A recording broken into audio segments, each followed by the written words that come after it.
이사야 40장 28절부터 31절 말씀으로 위기를 만났을 때 어떻게 하느냐가 중요합니다. 위기를 만났을 때 어떻게 하냐가 중요합니다. 라는 제목으로 하나님 말씀 증거하겠습니다. 오늘 본문 말씀은 이스라엘 민족이 이스라엘과 멀리 떨어진 바벨론에서 포로 생활하고 있을 때 하나님의 사람 이사야를 통해 주신 말씀입니다. 이스라엘 민족은 그들의 범한 죄 때문에 바벨론의 포로가 되었습니다.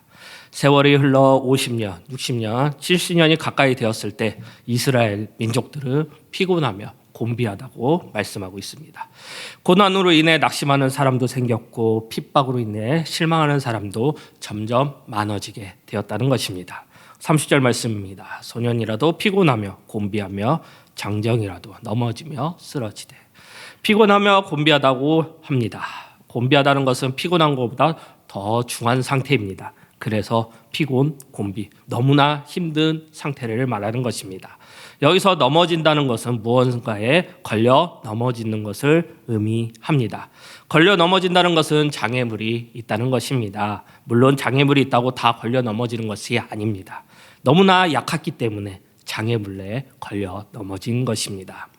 지쳐 있으면 넘어지기 쉽습니다. 작은 것에 걸려 넘어질 때도 너무나 많습니다. 때론 사소한 말로 인해 시험에 든다는 것만큼 그만큼 약하다는 것을 말해주고 있습니다. 이것은 오늘날 우리의 상황과 우리 시대의 상황과 너무나 비슷합니다. 피곤하고 곤비한 사람들이 너무나 많은 것 같습니다. 지금 이 시대에는 어린아이부터 어르신까지 모든 세대가 힘들어하는 사회입니다. 많은 사람이 쓰러지고 넘어지고 있습니다.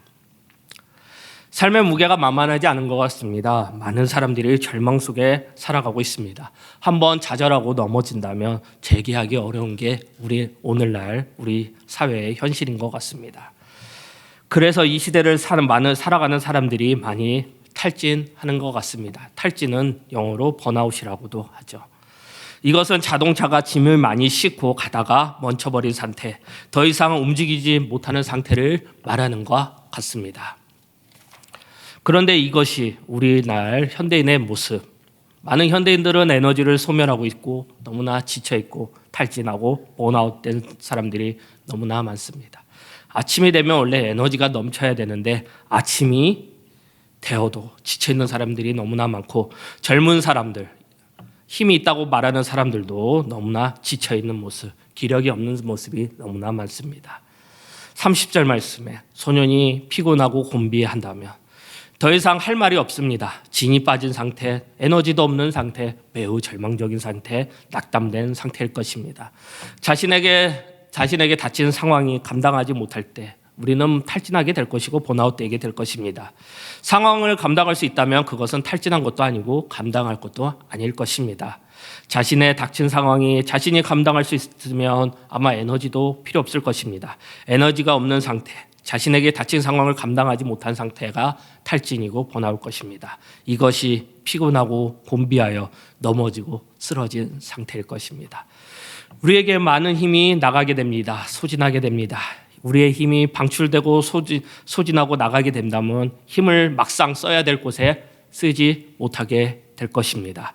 우리가 가진 힘은 한계가 있습니다. 우리의 가진 힘은 제한되어 있습니다. 그렇기 때문에 우리는 이렇게 빠져나가는 힘을 버리는 것이 아니라 우리가 집중해야 될 곳, 소명과 사명을 위해 힘을 써야 할 것입니다. 우리는 육체적으로나 정신적으로 한계가 있기 때문에 우리는 너무나 피곤하고 곤비할 것입니다. 넘어지고 쓰러진다는 것입니다. 넘어지고 쓰러지고 아무것도 없을 때, 이때가 바로 위기일 것입니다. 우리의 삶의 위기, 그때는 다시 일어나지 못할 것이며 모든 것이 끝이 난 상태일 것입니다.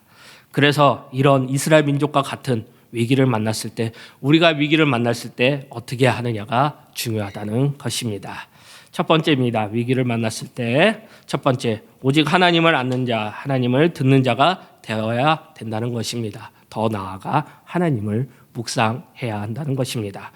31절 말씀입니다. 오직 여호와를 암호하는 자는 새 힘을 얻으리니 독수리가 날개치며 올라간 같을 것이요 다른 집 하여도 곤비하지 아니하였고 걸어도 피곤하지 아니하리로다. 말씀에 누구를 앙망해야 됩니까? 오직 그분만을 앙망해야 한다고 강조하며 말씀하고 있습니다. 우리는 여기서 오직이라는 단어를 주의할 필요 있습니다. 다른 누구도 아닌 오직 한 분, 그분만을 앙망하여야 된다고 합니다. 우리 성도님들을 알고 계십니까? 그 앙망해야 될 그분이 누구십니까? 그리고 기억하고 계십니까? 우리가 누구를 앙망해야 하는지 말입니다. 28절과 29절 말씀입니다. 너는 알지 못하느냐? 듣지 못하느냐? 영원하신 하나님 여호와 땅끝에서 창조하신 이는 피곤하지 않으시며 곤비하지 않으시며 명철이 한의 없으시며 피곤한 자에게는 능력을 주시며 무능한 자에게는 힘을 더하시나니. 앙망하기 위해서는 하나님을 알고 하나님을 듣고 하나님에 대한 묵상이 중요합니다. 우리는 사람 수준에서만 볼 수 있습니다. 그렇기 때문에 우리의 수준이 너무나 낮기 때문에 하나님을 묵상해야 합니다. 그러면 더 크고 놀라운 일이 이룰 수 있을 것입니다. 하나님에 대한 묵상이 나의 신앙생활과 믿음을 강하게 한다는 것입니다. 하나님을 아는 지식이 중요합니다. 올바른 지식이 중요하고 하나님에 대한 묵상, 하나님이 누구이신지, 하나님이 누구인지를 정확히 알아야 우리가 이 길을 만났을 때 우리는 이기게 될 것입니다. 먼저 그분에 대한 분명하고 정확하고 단호하고 명료하고 언급하면서 말씀을 시작하고 있습니다. 그러면 그분이 누구인지 살펴보겠습니다. 첫 번째는 영원하신 하나님이십니다. 하나님은 전능하시고 영원하신 분입니다. 그분은 영원부터 계셨고 또 영원까지 계실 것입니다. 그분에게는 부족한 것이 없으시며 항상 스스로 존재하시고 완전하시며 무한하신 분입니다. 하나님은 시작이나 끝이 없으시기에 우리는 이 영원하신 하나님을 의지해야 되고 하나님의 명령에 순종해야 되며 우리의 삶 속에 오직 하나님만 앙망하며 하나님의 뜻을 발견하기 위해서 우리는 살아가야 한다는 것입니다. 영원하신 하나님. 두 번째는 창조하신 분입니다. 이 끝에서 저 끝까지 온 땅의 모든 것을 창조하실 뿐만 아니라 땅 위에 땅 속에 있는 모든 것까지 창조하신 분이십니다. 하나님의 모든 만물의 주인이 되시며 지배자시며 이 모든 것에 대한 절대적인 주인됨과 권능을 갖고 계신 분입니다. 오직 유일한 창조신 하나님에 의하여 창조된 우리들도 이분만을 바라보며 나아가야 할 것입니다. 창조하신 하나님. 세 번째는 명철과 한이 없으신 분이십니다. 하나님은 스스로 지혜를 갖고 계시되 그 지혜는 결코 부족하거나 모자람이 없고 오히려 하나님의 지혜와 명찰은 한이 없으시다는 것입니다. 따라서 그 누구도 그분에 대한 지혜에 맞설 수 없고 그분에 대한 명철을 대항할 수도 없으며 하나님의 지혜에 대하여 어떤 한계를 그어 말할 수도 없는 것입니다. 우리의 지혜와 명찰은 어디에서 오고 있습니까? 우리 성도님들의 지혜와 명찰은 어디에서 왔습니까? 우리의 지혜와 명찰은 한이 없으신 하나님부터 왔기에 우리는 하나님을 앙망할 수밖에 없다는 것입니다. 명철과 한이 없으시는 하나님. 네 번째는 능력과 힘을 주시는 하나님이십니다. 하나님은 구원을 이루시는 능력을 갖고 계시기에 그분의 능력은 한계가 없습니다. 하나님은 그분을 믿는 모든 성도들에게 힘과 능력을 주시며 도와주십니다. 우리의 힘과 능력을 얻기 위해서라도 하나님을 앙망하면서 하나님께 능력을 구해야 할 것입니다. 이 네 가지의 하나님에 대해서 이해하시고 꼭 외워보시기 바랍니다. 하나님을 누구인지를 아는 게 우리 신앙생활의 기초가 되어야 될 것입니다. 또 29절 말씀입니다. 피곤한 자에게 능력을 주시며 무능한 자에게는 힘을 더하시나니. 피곤한 자에게 능력을 주시며 무능한 자에게는 힘을 더하신다고 말씀하고 있습니다. 하나님은 약한 자를 도와주십니다. 힘이 없고 금방 쓰러져 넘어질 자에게도 능력을 주시며 무능력한 자에게도 필요할 때마다 힘을 더해 주신다는 것입니다. 하나님께서는 육체적으로 병든 사람들을 회복시켜 주시며 건강하게 해주실 뿐 아니라 우리의 마음이 연약한 자들이나 고난을 감당하지 못한 자들의 속사람을 날로 새롭게 강한 힘을 부여하신다는 것입니다. 즉 우리 자신이 약해질 때 하나님 안에서 우리는 더욱 강해질 수 있도록 이끌어 주신다는 것이고 하나님을 의지하며 최선을 다해 겸손한 자를 도와주시며 능력을 더해 주신다는 분입니다. 그러나 이 시대에는 자기 자신의 힘과 능력을 믿고 최대한 노력한다 할지라도 신체적으로 힘센 소년들이나 청년이라 할지라도 그분에게 하나님에게 능력을 구하지 않으면 그들 역시 피곤하며 지쳐 쓰러질 수밖에 없다는 것이 오늘 말씀입니다. 돈만 의지하는 물질만능주의자들, 권력에 눈이 멀어 사람을 돌보지 않는 사람들, 세상의 더러운 곳에 몸과 마음을 내던지는 세속에 물든 사람들, 하나님을 불신하여 말씀을 증거해도 마음이 강박하여 받아들이지 않는 사람들, 자신의 한정적인 지식과 교만으로 가득 찬 사람들, 입으로는 하나님을 믿는다 하나 삶 자체는 불신앙으로 일관적인 겉과 속에 많은 다른 사람들, 결국 자기들의 삶 속에서 자신들의 무지에 줄을 잡다가 넘어지고 자빠지고 결국 타락하여 실족할 수밖에 없다는 것입니다. 세상의 무거운 짐 아래 깔려 숨조차 우리가 너무 죽을 수밖에 없는 위기에 빠질 수도 있다는 것입니다. 세상을 살아가는 동안 어리석음에 빠져 평생을 허우럭거리다가 죽어서는 꺼지지 않는 지옥으로 향하는 그 길로 걸어가고 있을 것입니다. 그러나 오직 하나님을 앙망하는 자, 믿음으로 하나님을 의지하며 하나님의 인도하심에 자신을 맡기고 도움을 얻고 은혜를 받고 오히려 이렇게 살아가는 자들은 큰 기쁨으로 하루하루를 살아가게 될 것입니다. 그러므로 우리는 오직 하나님만을, 오직 여호와를 앙망하며 살아야 합니다. 오직 여호와만입니다. 하나님께서는 무한한 에너지를 가지고 계시고 그러므로 하나님께서는 피곤하지도 않으시고 곤비하지도 않으십니다. 하나님의 능력은 무한되시며 하나님께서는 한때 힘을 내시는 분만 아니십니다. 하나님께서는 영원토록 계속해서 힘을 쓰시는 분이십니다. 하나님께서는 지치지도 않으시고 피곤을 모르십니다. 졸지도 않으시고 주무시지도 않으십니다. 그래서 우리는 언제든지 하나님께 도움을 구해야 합니다. 어제 하나님을 구했다고 오늘 하나님의 도움을 구하는 것을 죄송스럽게 생각할 필요는 없습니다. 하나님께서는 피곤해 주실 것을 생각하지 않아도 됩니다. 우리 모든 인류가 하나님의 도움을 구해도 하나님께서는 절대 피곤하지 않으시는 분입니다. 우리의 요구에 응답하시는 하나님은 성실하신 분이십니다. 하나님께서는 실증을 내시는 분이 아닙니다. 하나님께서 질질질 모르는 우리의 열정의 원조가 되실 것입니다. 그래서 하나님에 대한 올바른 지식이 필요합니다. 이 지식을 쌓으려면 하나님에 대한 말씀에 대한 묵상이 필요합니다. 여호수아서 1장 8절 말씀입니다. 이 율법책을 내 입에서 떠나지 말게 하며 주야로 그거를 묵상하여 그 안에 기록된 대로 다 지켜 행하라. 그리하면 내 길이 평탄하게 될 것이며 내가 형통하리라.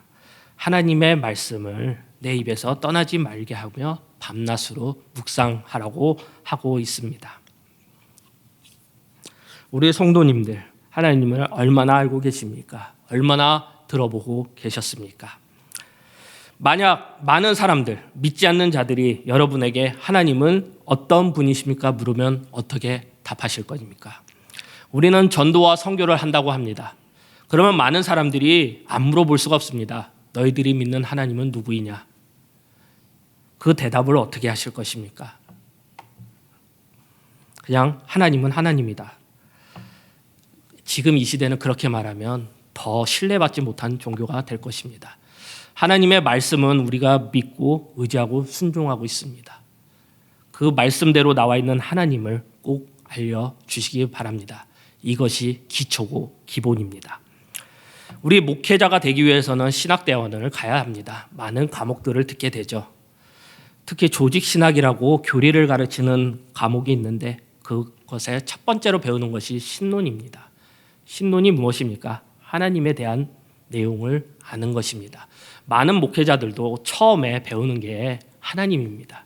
그렇기 때문에 신앙생활의 기초는 하나님이 누구이시며 하나님이 어떤 분이신가를 우리가 알고 듣고 묵상하며 나아가야 된다는 것입니다. 28절과 29절 다시 한번 보겠습니다. 너는 알지 못하느냐 듣지 못하느냐 영원하신 하나님 여호와 땅끝에서 창조하시는 이는 피곤하지 않으시며 곤비하지 않으시며 명철이 한이 없으시며 피곤한 자에게 능력을 주시며 무능한 자에게는 힘을 더하시나니 우리의 하나님이 이 분이십니다. 하나님을 제대로 아는 것이 우리의 힘이 될 것입니다. 하나님이 어떤 분이신지를 꼭 기억하시기 바랍니다. 하나님은 별 볼 일 없는 우리의 인생과 다를 것입니다. 그분은 영원하신 하나님이시며 땅끝까지 창조하신 이로 피곤하지 않으시고 곤비하지 않으시며 명철이 한이 없으시는 분입니다. 피곤한 자에게 능력을 주시고 무능한 자에게 힘을 더하시는 분입니다. 그러니 염려하지 말고 우리의 모든 위기와 고난과 핍박 모든 것을 하나님께 맡기시기 바랍니다. 위기가 있었을 때 우리는 오직 하나님을 아는 것, 듣는 자가 되어야 합니다. 하나님을 묵상해야 되는 것, 그 하나님이 우리를 위기에서 탈출시켜 주시고 도와주실 것입니다. 두 번째는 위기가 찾아왔을 때 오직 여호와를 앙망하는 자, 주만 바라보는 자가 되어야 할 것입니다.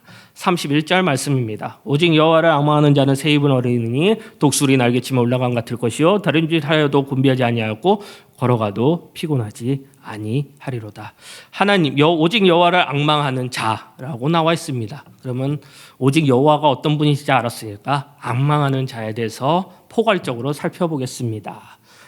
앙망하는 말은 의지하다는 뜻입니다. 어려울수록 나를 의지하지 않고 내 지혜를 의지하지 않고 내 지식을 의지하지 않고 내 힘을 의지하지 않고 내 재물과 환경을 의지하는 것이 아니라 그리고 마지막으로 사람을 의지하는 것이라 아니라 하나님을 의지하는 것입니다.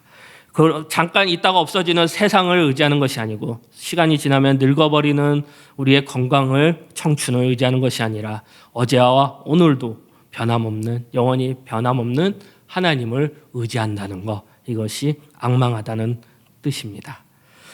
시편 37편 7절 말씀입니다. 여호와 앞에 잠잠하고 참고 기다리는 자가 길이 형통하며 악한 꾀를 이루는 자 때문에 불평하지 말지어다. 여기서 이제 두 번째 앙망하다가 나옵니다. 참고 기다리는 것이 앙망하는 것입니다. 때로는 생각대로 되지 않습니다. 그럴지라도 우리는 기다리는 자세 그리고 인내하며 기다려야 합니다. 인내하며 기다리는 것이 앙망하다는 뜻입니다. 또 앙망한다는 말에는 신뢰한다는 뜻의 의미가 있습니다. 상황이 악화됩니다. 생각대로 되지 않습니다. 그럴지라도 우리는 하나님을 신뢰해야 합니다. 앙망하다는 말에는 하나님을 기대하라는 의미도 있습니다. 왜 기다립니까? 왜 신뢰합니까? 하나님을 기대하기 때문입니다. 하나님은 반드시 우리를 은혜 주시고 축복해 주실 것을 기대하기 때문입니다. 하나님께서 반드시 우리에게 승리를 주실 것을 그리고 우리의 하나님의 목적을 이루실 것을 기대하기 때문입니다. 성경에서 요셉은 하나님을 앙망했습니다. 그래서 요셉은 기다렸고 인내하였고 하나님을 기대했습니다. 그가 실현할 수 있었던 시련, 많은 고난과 핍박, 시련을 이겨낼 수 있는 힘이 여기에 있었습니다. 요셉은 하나님을 앙망하였습니다. 그래서 시련 속에서도 무너지지 않을 수 있었습니다. 낙심도 하지 않았으며 절망도 하지 않았습니다. 자신의 주어진 자리에서 최선을 다했습니다. 그리고 주어진 모든 어려움과 고난과 핍박을 이겨낼 수 있습니다. 우리도 마찬가지입니다. 우리가 요셉을 알지 않습니까? 요셉처럼 인내하시고 하나님을 기다리시면서 기대해 주시기 바랍니다. 이 요셉의 고백이 우리의 고백이 되어야 할 것입니다. 하나님을 신뢰하시기 바랍니다. 하나님의 때에는 하나님의 뜻이 반드시 이루어져 있습니다.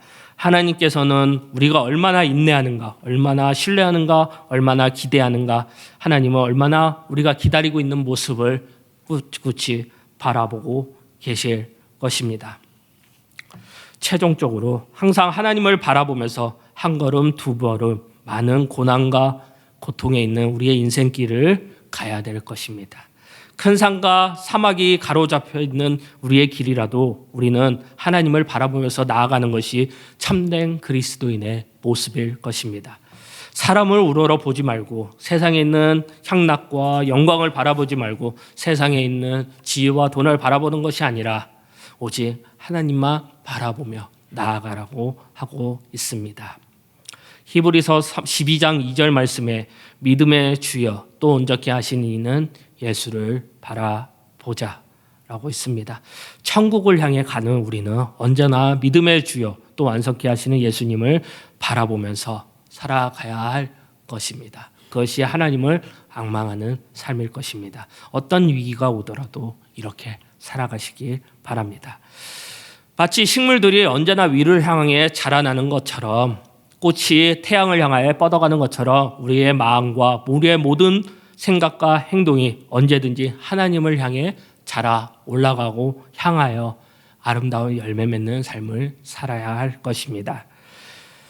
불길이 언제든지 위로 향해 타오르는 것처럼 우리의 마음과 생각과 행동이 언제든지 하나님을 향해 타오르라는 것입니다. 이렇게 언제든지 우리가 위를 향해서 하나님을 생각하고 하나님을 묵상하고 하나님을 바라며 하나님을 즐거이 사는 것, 기쁨으로 사는 것이 하나님을 앙망하는 자의 삶일 것입니다. 하나님을 앙망하는 것, 하나님을 바라보는 것입니다. 새 중에 가장 높이 나는 새가 독수리라고 합니다. 독수리는 가장 힘이 셉니다. 하늘이 높이 날아 올라갈수록 강력한 힘을 소유하고 있습니다. 성경은 독수리가 하늘 높이 올라감이 우리가 영적으로 올라갈 수 있도록 하나님께서 새 힘을 공급해 주신다고 약속하십니다. 얼마나 놀라운 일입니까? 그리스도인에게는 독수리같이 새 둥지에 안주하지 말라는 것입니다. 하나님은 우리를 독수리같이 높이 올라가도록 창조하셨습니다. 독수리처럼 높이 올라가도록 하나님께서 새 힘을 더하여 주시고 공급해 주신다는 것입니다. 우리가 믿음으로 하나님을 바라보면 우리는 계속 성장할 수 있습니다. 우리가 믿음으로 하나님을 기대하며 바라보면 하나님의 능력을 경험하며 하나님의 기적의 역사와 하나님의 더 큰 일을 감당할 수 있을 것입니다. 그렇지만 많은 그리스도인들이 높이 올라가는 것을 포기하고 새 둥지에 안주해 버린다면 어느 정도 성장하고 나면 유혹에 빠져 멈추고 정착돼 버린 것이 오늘날의 현실입니다. 등산을 하다 보면 곳곳에 쉬는 쉼터가 너무나 많이 있는 것을 알고 있습니다. 사람들은 등산을 하는 중에 그곳에서 휴식을 취하고 새 힘을 얻습니다. 그리고 정상을 향해 다시 올라가게 될 것입니다. 그러나 어떤 사람들은 휴식을 취하다가 더 이상 올라가기를 포기하는 사람들이 너무나 많은 것을 볼 수 있습니다. 다른 사람들은 계속 올라가는 동안 자신은 편안하게 주저앉아 기다리는 것만으로 자기 만족에 빠져 내려가는 것입니다. 올라온 만큼을 만족하고 거기에 새 둥지에 정착해버린 것과 같은 것입니다. 우리도 이 사람들처럼 정상에 오른 것이 너무나 힘들고 그에 받은 대가가 너무나 작다고 생각할 수도 있습니다. 우리도 앉아서 다른 사람이 계속 산을 올라가는 것을 지켜볼 수도 있습니다. 등산을 직접 하는 것보다 등산에게 말하는 것은 쉽습니다. 실제 우리의 인생도 정상에 올라간 사람보다 산 아래쪽에 둥지에 있는 사람이 더 머물러 있는 사람이 더 많을 것입니다. 많은 사람들이 독수리처럼 높이 올라가는 것보다 새 둥지에 안주하고 있다는 것이 오늘날의 현실일 것입니다. 그러면 높이 올라가면 무엇이 좋습니까? 우리의 시야가 넓게 열릴 것입니다. 아래쪽에 머물러 있을 때는 보지 못했던 것을 높이 올라가면 새로운 세계를 눈앞에서 볼 수 있을 것입니다. 아름다운 경치가 눈앞에 활짝 펴질 것이고 아주 저 멀리 있는 것까지 보게 될 것입니다. 아래에서는 그렇게 크게 보였던 것들이 그렇게 작을 수도 없을 것입니다. 자진고리한 것들도 보이지 않습니다. 그리고 그 맑은 것들 멀리까지 보고 있을 때 우리는 상쾌하고 기분 좋을 수밖에 없는 것을 여러분들도 경험했을 것입니다. 비행기를 타고 올라가면 세상이 더 새롭게 보입니다. 구름 위까지 또 잘 보입니다. 온 세상이 다 발 아래에 있는 것과 같습니다. 낮은 곳에 늘 머물러 있는 사람은 좁은 시야로 세상을 보기에 생각이 너무나 작을 것입니다. 독수리처럼 높이 올라간 사람은 넓은 시야를 가지고 세상을 바라볼 것입니다. 세상을 멀리 바라볼 때 가장 느끼는 것이 무엇입니까? 많은 사람들의 우리의 연약함, 우리의 미약함을 보게 될 것입니다. 우리의 미약함과 연약함을 알게 될 때 반대로 생각하는 것이 뭡니까? 우리를 창조하신 하나님은 더 크신 분으로 생각하게 된다는 것입니다. 우리의 미약함과 연약함을 알기 때문에 우리보다 크신 하나님을 바라볼 수밖에 없다는 것입니다. 사도 바울은 주변으로부터 많은 고난을 많이 받았습니다. 핍박을 받았습니다. 시련을 많이 겪었습니다. 질병도 갖고 있고 많은 자기 민족으로부터 위협을 받았습니다. 근데 사도 바울이 이것을 이겨낸 이유가 무엇입니까? 그것은 하나님이 그에게 힘을 주셨기 때문입니다. 사도 바울은 하나님께서 주신 힘을 가지고 일어날 수 있었습니다. 바울은 영적 날개를 가진 사람이고 벼랑 끝에서 독수리처럼 하늘 높이 올라갈 수 있었습니다. 우리도 하나님의 도움이 필요합니다. 그래서 우리는 하나님 앞에 나아가야 되고 하나님을 바라봐야 합니다. 우리는 하나님께서 우리에게 힘을 주시는 것을 믿어야 하고 믿습니다. 우리는 하나님 앞으로 나아갈 때, 우리가 하나님의 도움을 구할 때 하나님께서는 우리를 저 위로 날아오르게 하실 것입니다. 하나님을 바라볼 때 하나님께서는 우리의 힘이 되십니다. 제가 말씀드리는 이 말씀 구절들을 잘 기억하시기 바랍니다. 느헤미야 8장 10절 말씀입니다. 느헤미야가 또 그들에게 이르기를 너희는 가서 살찐 것을 먹고 단 것을 마시되 준비하지 못한 자에게는 나누어 주라. 이날은 우리의 주의 성일이니 근심하지 말라. 여호와로 인하여 기뻐하는 것이 너희의 힘이라 하고. 시편 18절 1절 말씀입니다. 나의 힘이 되신 여호와여 내가 주를 사랑하나이다. 하박국 3장 18절 말씀입니다. 나는 여호와로 말미암아 즐거워하며 나의 구원의 하나님이 말미암아 기뻐하리로다. 벼랑 끝에 서 계십니까? 한계에 이르렀습니까? 기운에 빠지셨습니까? 최종적으로 큰 위기에 빠지셨습니까? 하나님을 앙망하시기 바랍니다. 하나님을 경험하시기 바랍니다. 하나님의 역사, 기적을 체험하시기 바랍니다. 이 모든 것은 하나님을 바라볼 때 가능한 일입니다. 사람은 연약합니다. 우리가 연약하여 쓰러져 넘어질 때 하나님께서는 우리를 다시 일으켜 세워주실 것입니다. 하나님은 너무나 위대하신 분이고 하나님께서는 연약한 사람들을 강하게 하시며 넘어진 사람들을 다시 일으켜 세워주십니다. 우리는 강하지 않습니다. 우리는 약합니다. 우리는 아무것도 아닙니다. 그러므로 우리는 우리가 연약한 것을 날마다 인정하며 하나님을 바라보는 삶을 사셔야 할 것입니다. 하나님을 의지하시기 바랍니다. 자신의 약함을 인정하는 사람밖에 하나님을 인정할 수밖에 없습니다. 우리의 교만과 자만이 우리를 지옥 가는 길로 인도할 것입니다. 그리고 저 하늘로 올라가는 것이 아니라 땅 밑으로 보내게 될 것입니다. 하나님께서 힘을 주신다면 우리는 기쁨으로 하루하루를 살아가게 될 것이고 어떤 위기와 고난과 핍박이 있더라도 여유 있게 이겨내는 힘을 갖게 될 것입니다. 오직 여호와를 앙망하는 자, 하나님 한 분만 바라보시기 바랍니다. 말씀 마무리하겠습니다. 어려운 일을 당할 때에도 낙심하거나 두려워하게 될 것입니다. 실망하고 포기하고 좌절하기 쉽습니다. 지치고 피곤할 때가 너무나 많을 것입니다. 그런 우리의 상태와 형편을 하나님께서 아시고 새 힘을 주시겠다고 말씀으로 약속하셨습니다. 독수리가 넓고 푸른 하늘을 향하여 날개차며 올라가듯이 우리도 올라가게 주시겠다고 약속의 말씀이 있습니다. 하나님 앞으로 나아가시기 바랍니다. 하나님 앞에 엎드리시기 바랍니다. 하나님이 주시는 새 힘을 기대하시기 바랍니다. 하나님만 바라보시기 바랍니다. 그렇게 될 때 하나님께서 우리의 새 힘을 허락하여 주시고 새 힘을 공급해 주시며 우리는 독수리처럼 날아 올라가게 될 것입니다.